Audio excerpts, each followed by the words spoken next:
revenue. For VAT purposes, a new basis for the distribution of the 55% to 35% respectively for state and local government allocation has been introduced thus.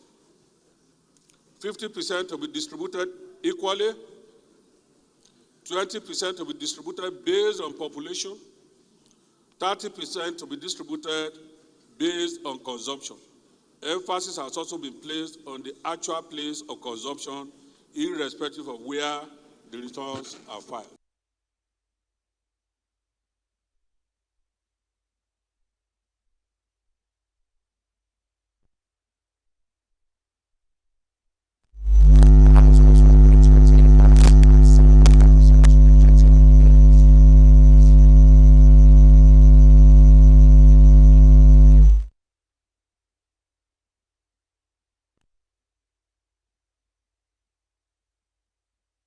Reduction of VAT rate to 5% or alternatively maintain the current rate of 7.5%. The committee adopted the 7.5%. It had. You recall that initially we had issues with people talking about NIDA, NASENI, TET fund, inheritance tax issues, consumption, derivation. Everything was laid to rest.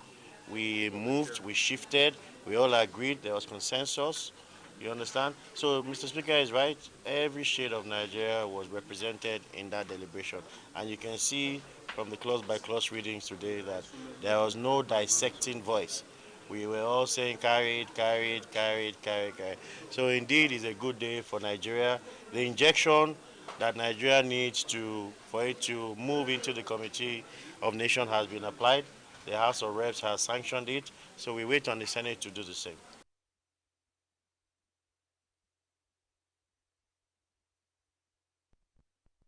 In addition, the House approved the representatives from each of the 36 states to the board of the Nigerian Revenue Service Establishment Bill. The Speaker, Tajuddin Abbas, commended the committee's efforts, noting that there was no dissent among members. 36 members, one representing each state, and 6 geopolitical zonal caucus leaders, 2 regional leaders, and some few experts among us who are very versatile on tax, law, and finance matters to meet and look at the report you submitted.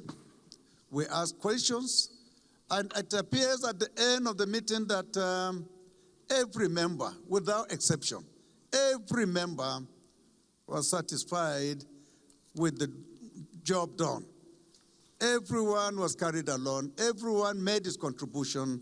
Everyone collected inputs from his state and brought before the committee for consideration, and everything was considered. So I believe that what we have, honorable colleagues here, for those who are not members of this particular ad hoc committee, is the handwork of not a few, but of all. 36 members plus the regional and zonal caucus leaders. 100% consent and assent of all of them.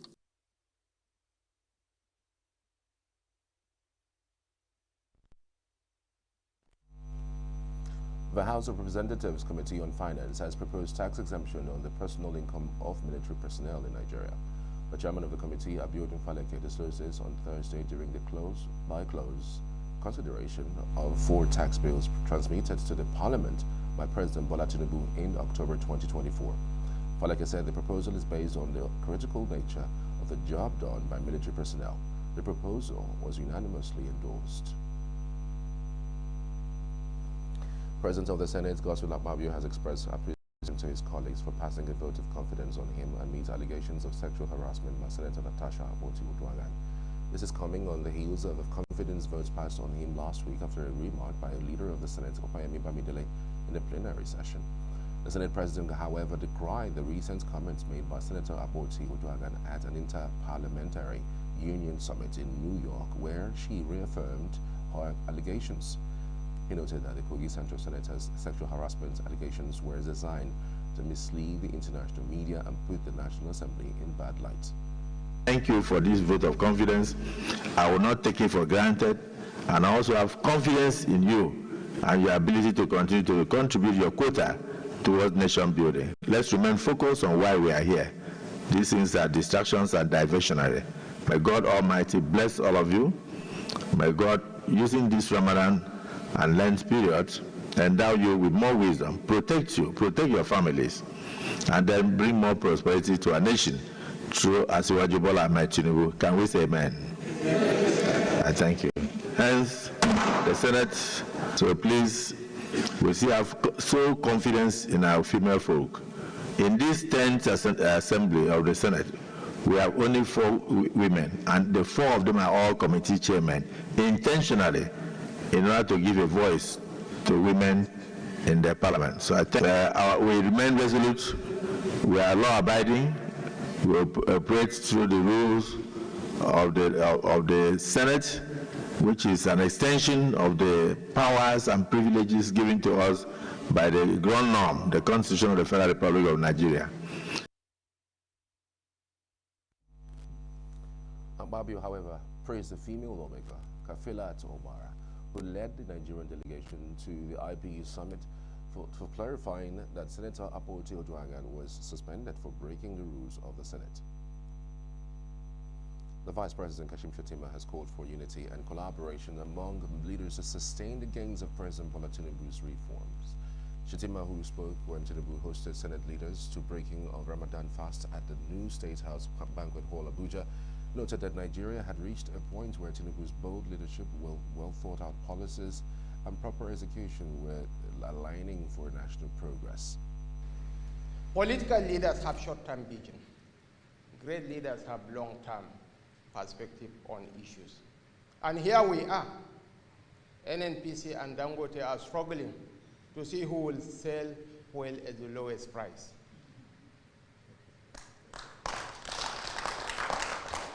During Ramadan season, traditionally prices of foodstuff tend to rise astronomically. This time around, it's coming down. Prices are coming down.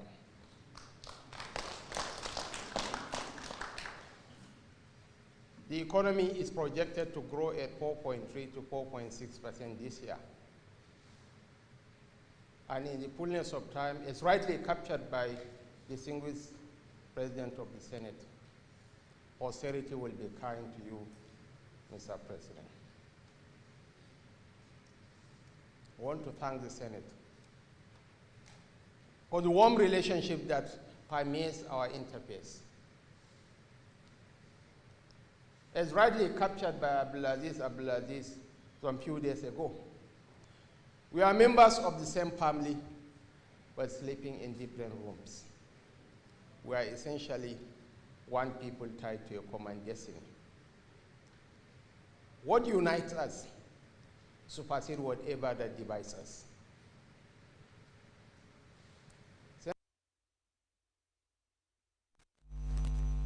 Shettima commended the Senate for its cordial relationship with the executive arm since the current leadership assumed office, assuring of continued collaboration between both arms of government. Earlier, Senate President Godswill Akpabio thanked Tinubu for supporting the 10th Senate, including his approvals of past legislations, and promised continued cooperation towards the realization of the goals of the administration. Minister of Budget and Economic Planning, Abubakar Bagudu, has reaffirmed the federal government's commitment in fostering a conducive business environment for economic growth. Bagudu said this at a virtual meeting organized by National Policy Advocacy Center of Abuja Chamber of Commerce and Industry, ASI.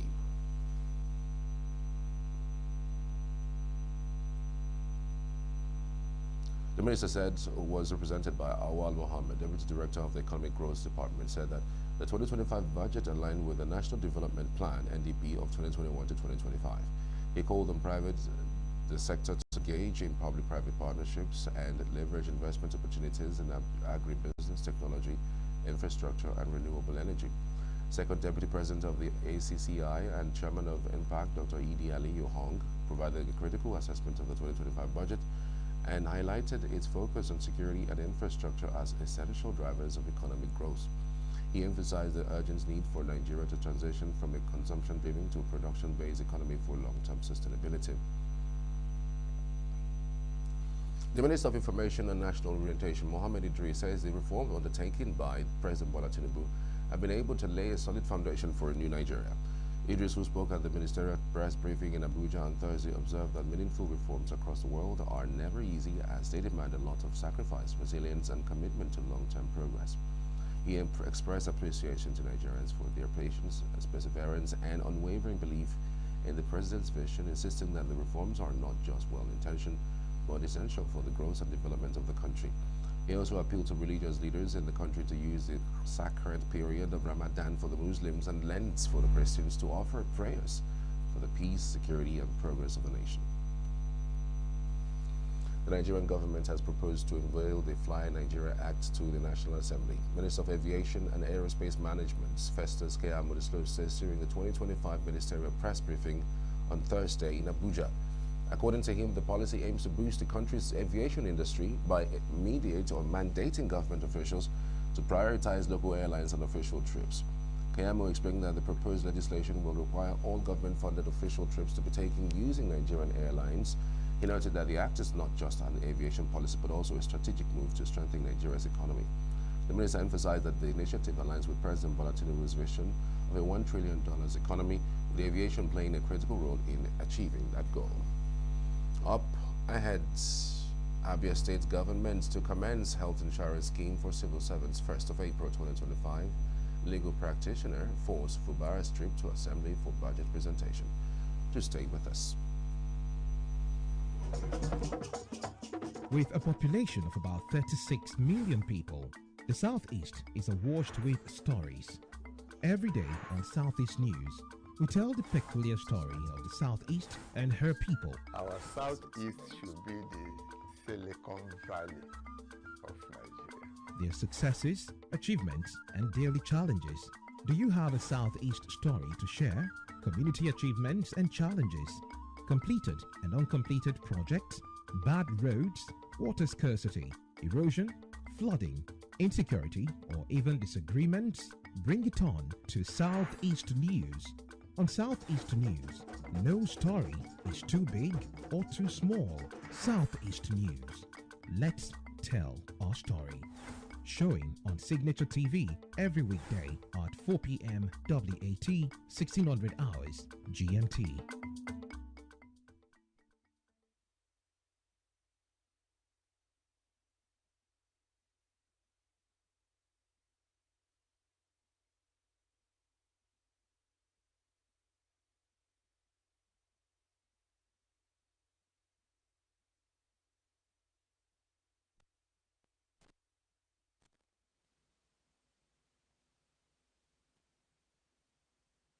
Insurance scheme for civil servants in the state as part of its commitment to providing accessible and affordable healthcare services to the citizens.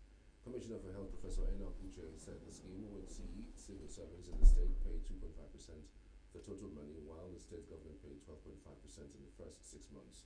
Professor Uche explained that the health insurance scheme allows spouse and 4 children benefit from the scheme, adding that the government is partnering 71 hospitals under the scheme. That there should be a sensitization program for about 3 months around all the ministries to ensure that civil servants get to understand how beneficial this project will be. Now, a social health insurance project actually means that there's going to be a pool of funds to which both employers and employees will contribute. And this contributorship scheme is backed by law. And then this fund will provide for health services for the beneficiaries that are stipulated. And so in this manner, the Abia State Formal Health Insurance Scheme is meant to address the healthcare needs of workers in Abia State. Earlier, the Commissioner for Information, OK Kanu, said Governor Oti approved the appointment of Dr. Emmanuel Mary Beole, retired Permanent Secretary, Ministry of Aviation, as his special advisor on projects. Kanu said the new appointee, with many years of experience in the aviation sector, would supervise the Abia Airport project, among other duties in the state. Let me equally inform you that the project equipment, that's a project that involves the construction of 200 primary health centers across the 184 wards of the state, is ongoing. The project is progressing very well. I approved the appointment of Dr. Emmanuel Chukwemeka Merigone as a special advisor on projects. Dr. Merigone retired recently from the Federal Ministry of Aviation as a permanent secretary. He's an occupational health physician and a medical examiner.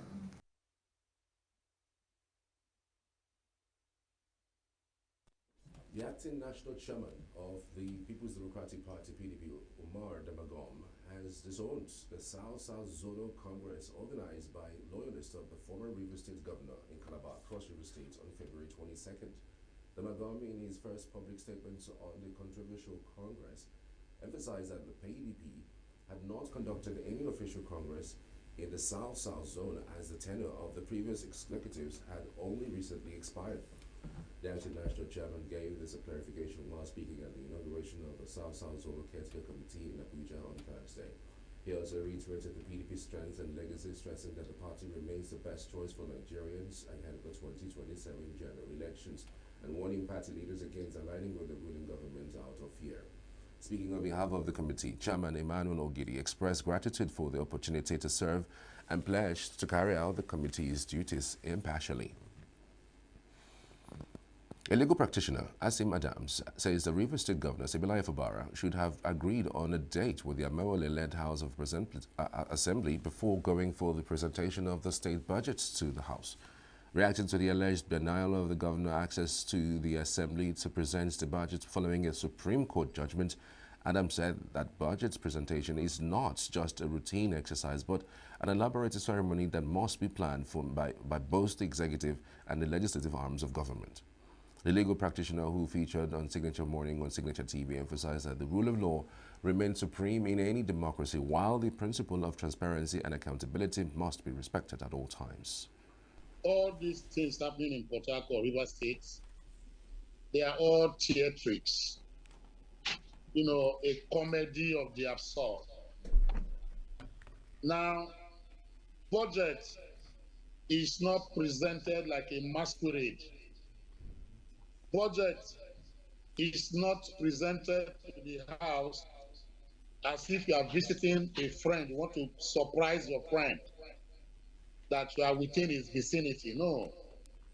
There are procedures for presentation of budgets. You have to give dates. The governor will write to the Speaker of the House of Assembly that I would know if Monday, the 25th of July, will be okay for me to present my budget. The Speaker will write back to the governor to say, no, that date is not convenient. Can we make it 15th of August? I'm just giving you for an example. There must be communication between the Speaker and the governor.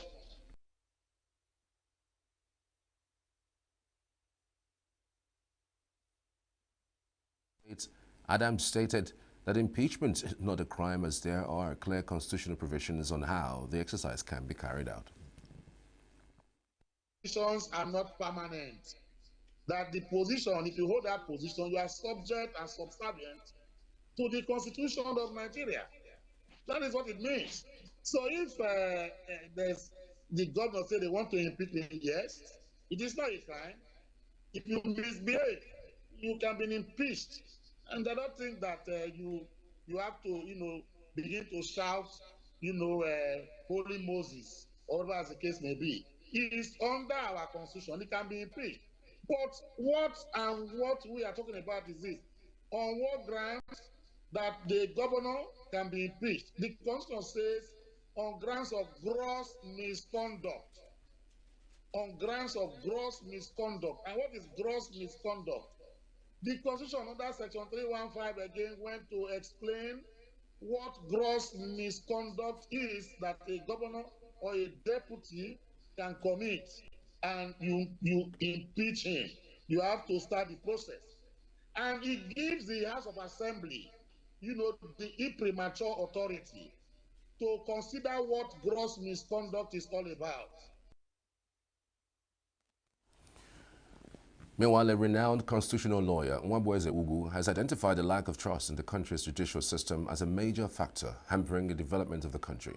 Ugu, who featured on Signature Morning, the flagship breakfast show on Signature TV, expressed dismay that a good number of pronouncements and judgments that came out from the courts in the recent past have left many citizens wondering whether the judiciary is still the last hope of the common man. This development, he said, could also be major deterrents to the inflow of foreign investments into the country.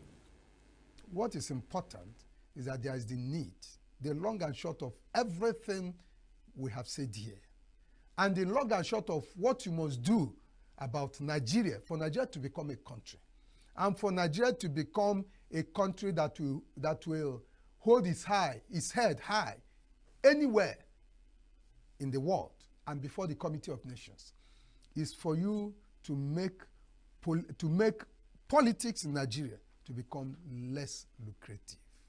Make it less lucrative, and it will no longer be a do or die affair. If you make it lucrative, you tell somebody to become a governor, he will tell you he doesn't need it.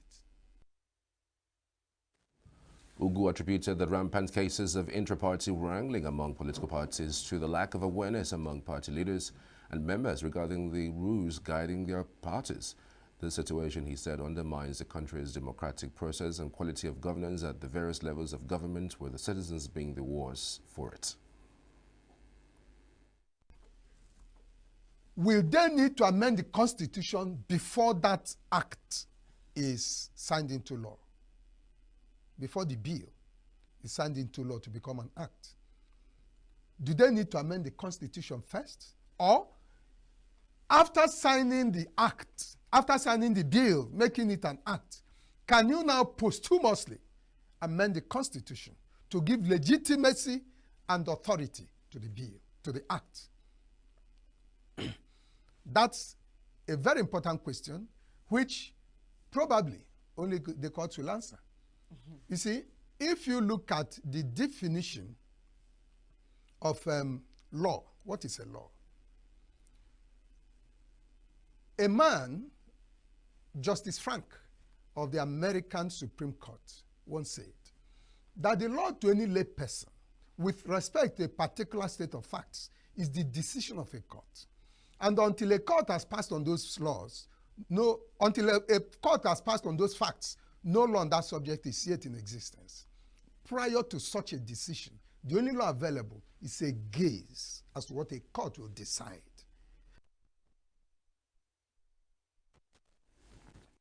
National Youth Council of Nigeria says it will partner with the Federal Road Safety Corps (FRSC) in its quest to rid the country of fake number plates.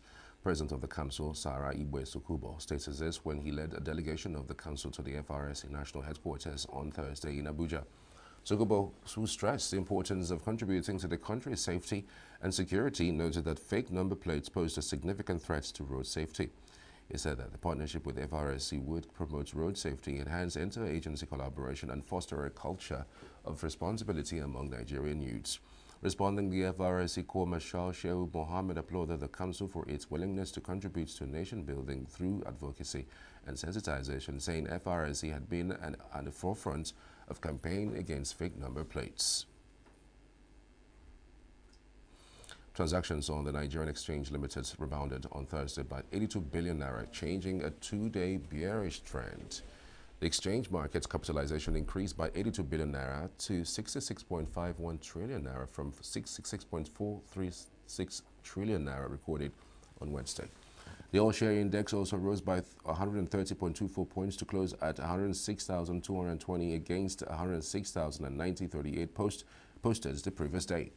Market breadth closed positive with 36 gainers and 21 losers. A total of 331.70 million shares worth 16.65 billion naira were exchanged across 11,233 transactions. This is compared to 1.499 billion shares worth 10.259 billion naira that was exchanged across 11,748 transactions on Wednesday. Transactions in the shares of Tantalizer topped the activity chart with 29.621 million shares, valued at 98 million naira. Access Corporation flooded with 29.165 million shares worth 693.28 million naira, while Zenith Bank traded 28.733 million shares valued at 1.378 billion naira.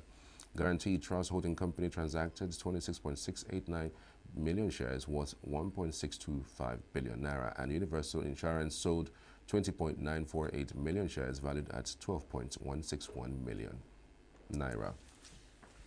Still to come, Mpox outbreak compounds crisis in conflict-hit Eastern Congo. U.S. President Donald Trump says he will not change his mind on April 2nd tariffs. These and more after the break. Do stay with us.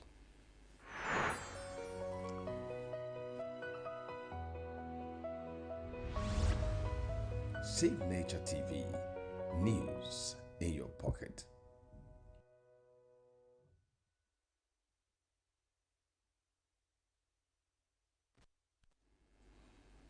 Welcome back. This is Global News on Signature TV. Professor Birin Ba, Medical Director of Bukavu University Hospital, in the forefront line treating Mpox cases as part of the response to an ongoing outbreak in Eastern Congo, where the region's chronic instability complicates public health efforts. The region's volatile security situation has added a strain to the health system as Mpox cases persist. Local conflict continues to disrupt access and challenges as the consistent complications of prevention measures, deepening the crisis and rising infections. Professor Birindwa explained that case numbers have risen from about 15 to 20 in a week, a fluctuation he interprets as evidence that the virus continues to circulate in the community. I arrived here Wednesday evening. They asked me to lie on this bed, which I did. Then, doctors started injecting me with medicine. After Wednesday, they told me they would apply other treatments to private areas, but they haven't done that yet. They continued the injections and now I'm starting to feel better. This week, we can say cases are increasing compared to last week. Last week, we had around 15 cases, but this week, we've reached 20. At Bukavu University Hospital, dedicated isolation wards and strict biosecurity measures are in place to treat Mpox patients. The conflict in Sudan has created the largest and the most devastating humanitarian crisis in the world, as the warring parties lay siege to towns and block aid deliveries, top aid officials told the UN Security Council on Thursday. The war erupted in April 2023 amidst a power struggle between the Sudanese armed forces and paramilitary rapid support forces ahead of a planned transition to civilian rule. The United Nations says that nearly two-thirds of Sudan's population, more than 30 million people, will need aid this year. The RSF denies blocking aid or harming civilians and attributes the activity to rogue actors. The RSF has said it would investigate allegations and bring perpetrators to justice. Sudan's UN Ambassador Al-Harith Idris Al-Harith Mohammed told the Security Council that the Sudanese government has a national plan for the protection of civilians, and added Lockyer did not raise any issues with him when they met privately. Sudan's UN's ambassador said the country's Ministry of Agriculture and Forestry confirmed this week the stability of the food situation. Nearly 2 years into the conflict, Sudan is now the largest and the most devastating humanitarian crisis in the world. With its economy and social services system and infrastructure in near collapse and no end to the conflict in sight, we estimate that nearly two-thirds of Sudan's total population, more than 30 million people, will require humanitarian assistance this year. Famine is occurring in hotspots in at least 5 locations in Sudan, with an estimated 1.3 million children under 5 living in these areas. Over 3 million children under 5 are at imminent risk of deadly disease outbreaks, including cholera, malaria, and dengue, due to the failing health system. According to data analyzed by UNICEF and collected by service providers in Sudan, 221 cases of rape against children were reported in 2024 in 9 states. We estimate that 67% of these children are girls and 33% are boys. In 16 of the recorded cases, the children were under the age of 5.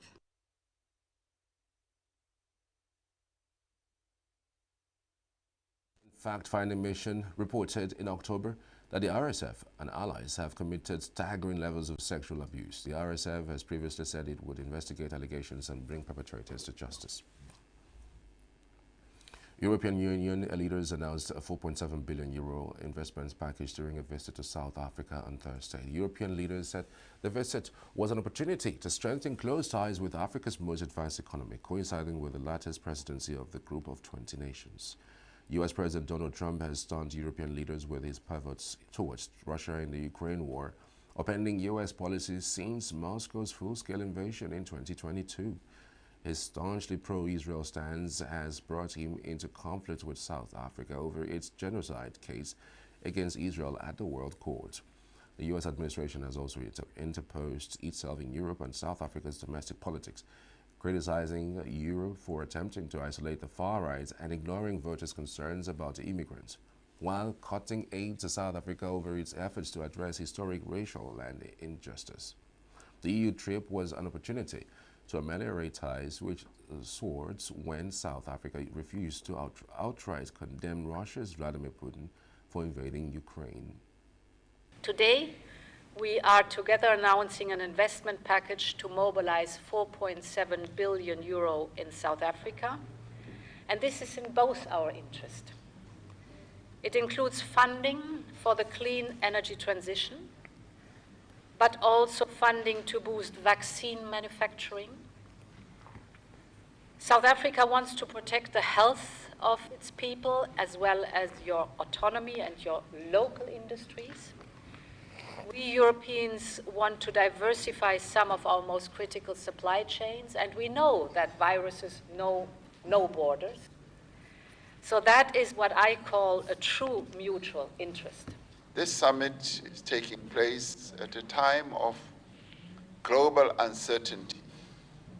A global uncertainty which we spoke a little bit about in our tete-a-tete, which is characterized by rising unilateralism, economic nationalism, and a retreat from what we've always wanted to advance, which is adherence to international law, a world order that seeks to advance all nations, which is also departing from what we would call human rights culture.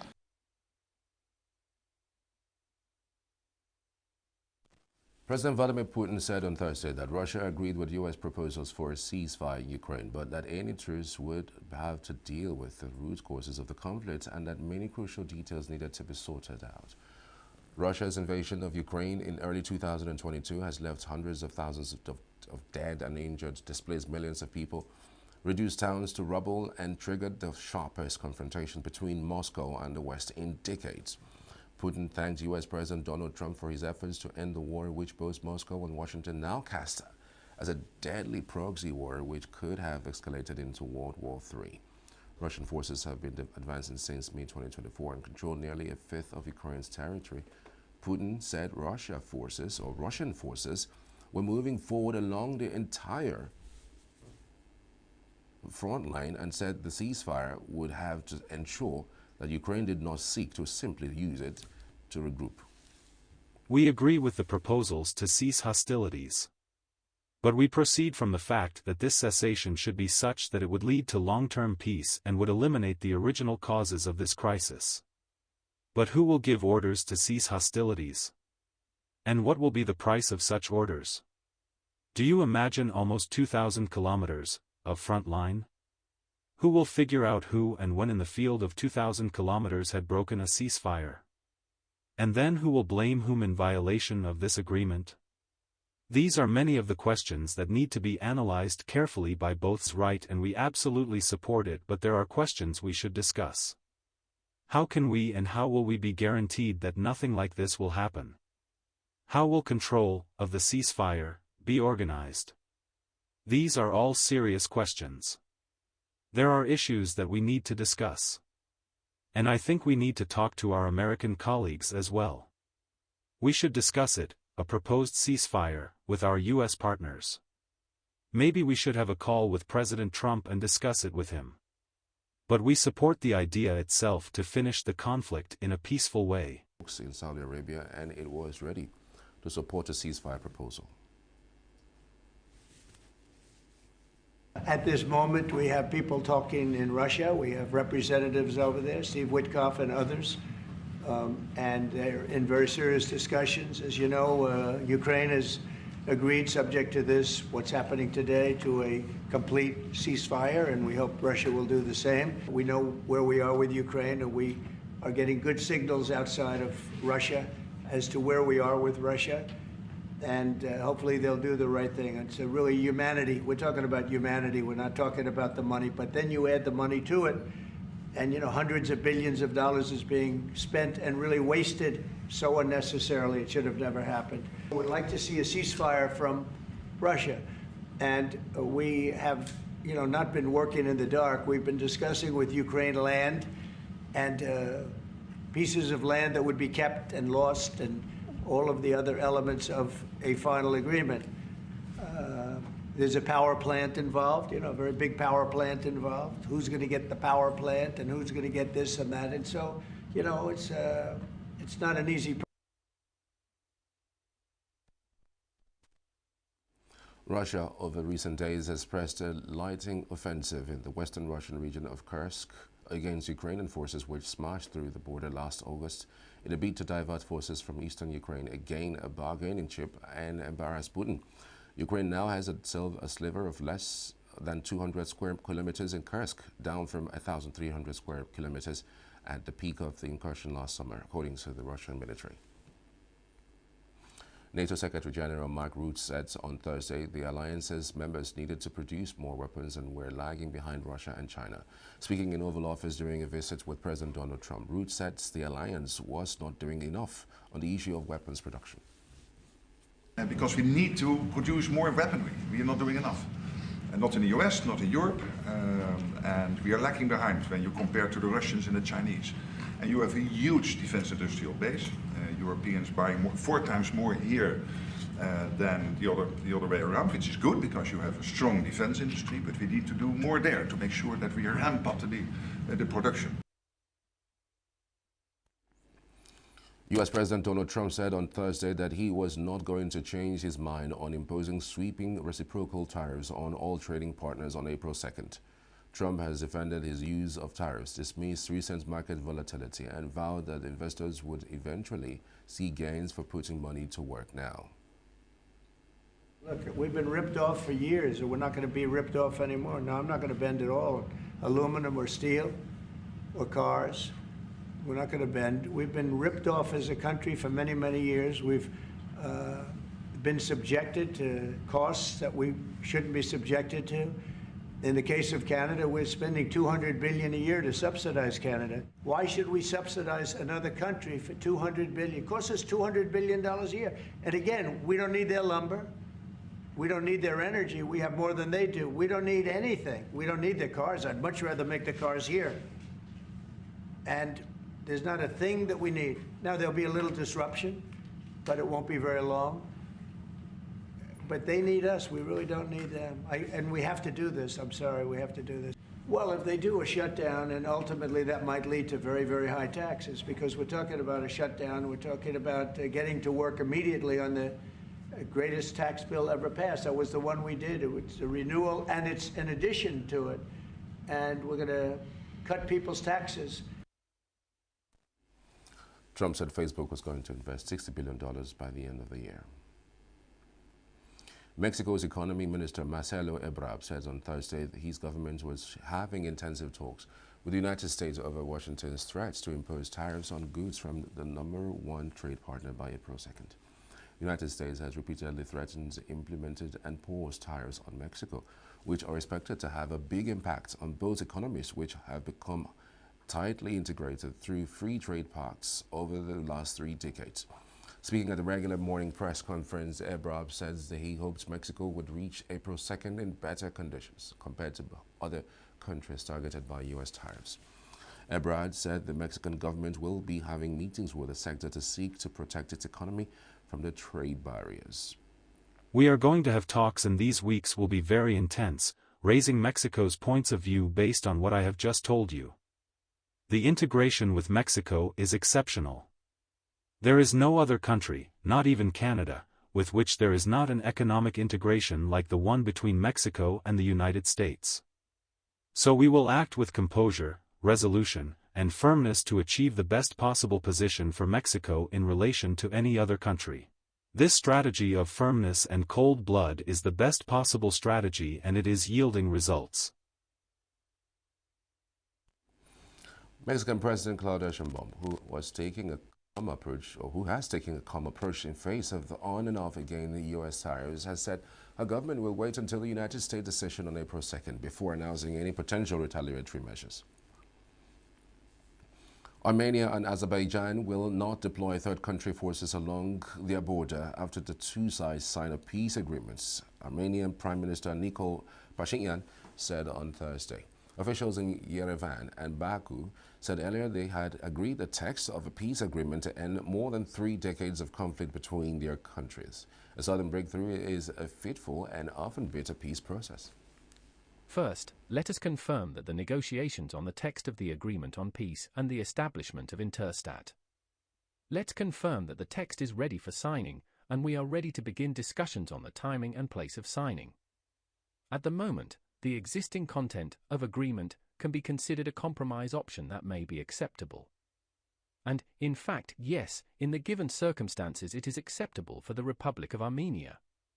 The peace agreement contains a clause on the deployment of third country forces.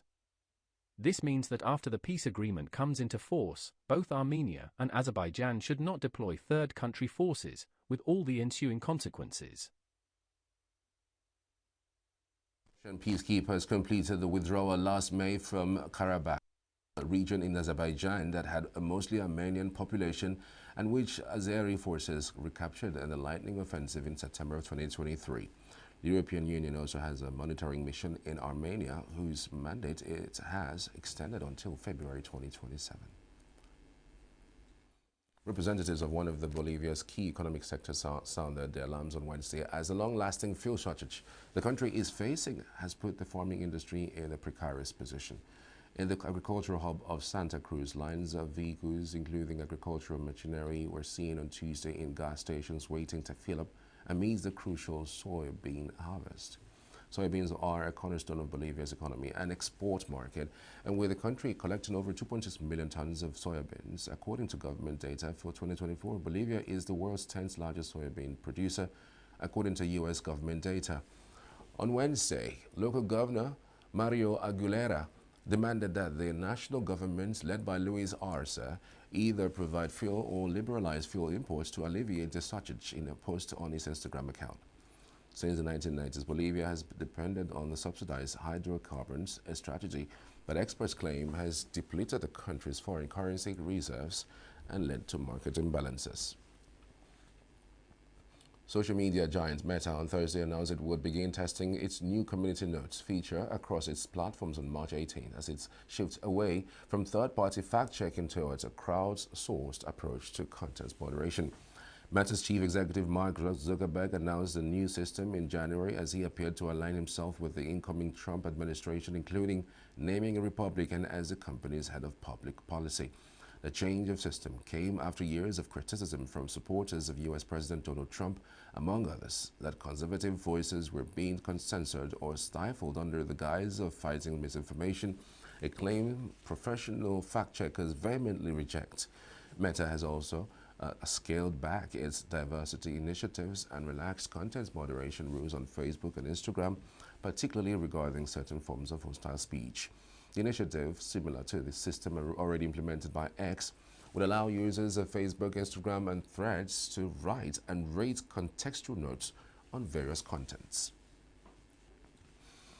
Italian luxury brand Gucci has appointed Denmark as its artistic director. Owner Kering said on Thursday in a much-awaited move to revitalize the struggle label.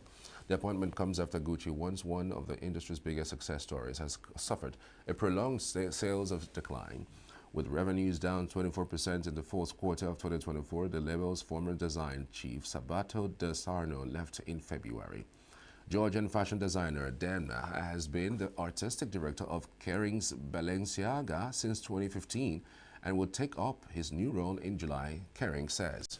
In a statement, Francois Henry Pinot, Kering CEO and chairman, said his creative power is exactly what Gucci needs. Analysts have been impatient for the company to fill the role, with Luca Solca of Bernstein saying that Gucci, which generates nearly half of the group sales and 2/3 of operating profit, needed a heavyweight chief designer to regain much-needed momentum. The European Space Agency, ESA, presented images guided by its space probe Hera on Thursday, which performed the flyby of Mars a day earlier.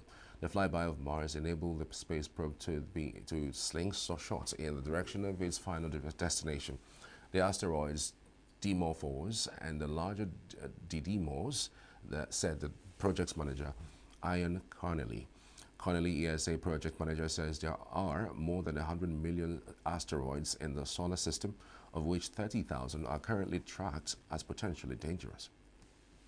Very, very important, yeah, because this is planetary defense, pure and simple. And I'm here because I enjoy the science anyway, and I enjoy making the pretty pictures. But really, this is serious business, because sooner or later there will be an asteroid which will be on an impact course with the Earth. And this is how we become informed to deal with that. Otherwise, we get mass destruction on the Earth at some point. So the Hera mission is a fascinating project to go into deep space and test an asteroid deflection technique, not only on this specific asteroid called Didymos, but to be able to model out the defense system so that we can use it to any other object in the future. So we're going to gather scientific data very close by and improve our understanding of asteroids so that one day, if needed, we can deflect them. So Hera, to reach the asteroid Didymos, requires a lot of energy, and to save propellant, save some energy, we use the gravity of Mars to pull us and slingshot us and send us far away so that the spacecraft can be smaller and cheaper. So this is what happened yesterday, and we have done it in a way that we could fly very close to one of its moons called Deimos and see it from a first time from a special point of view that was never seen before. And this helps us to understand the origin of this moon.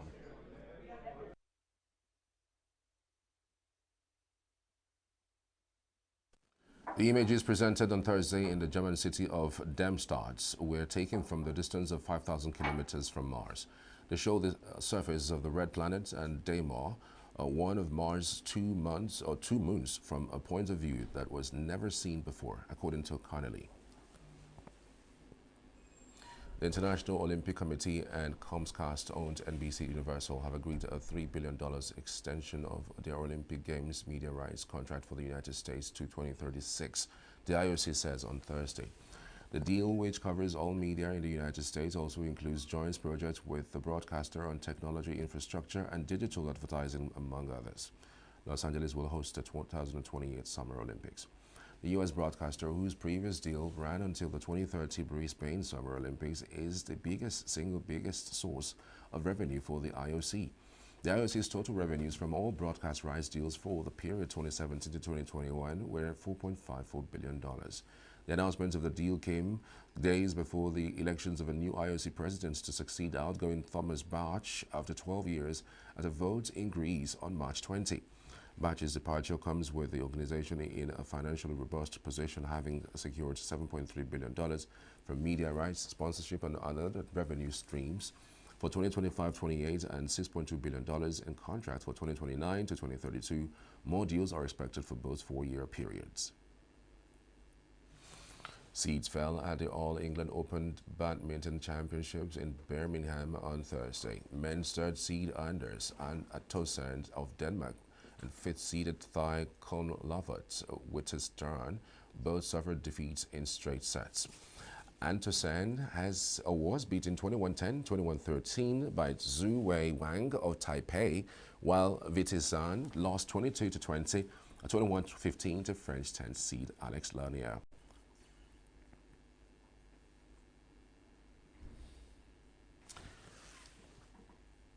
And that's the news this hour. Many thanks for watching.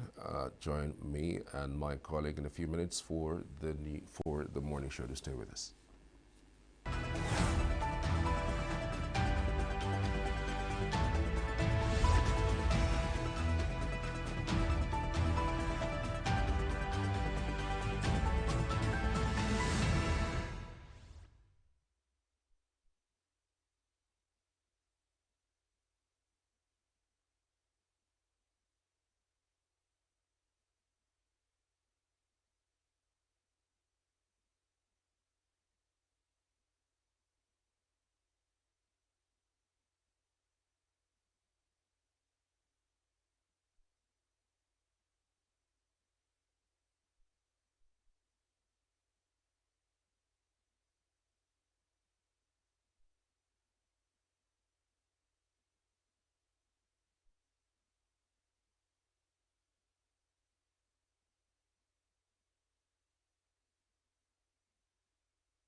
Aha!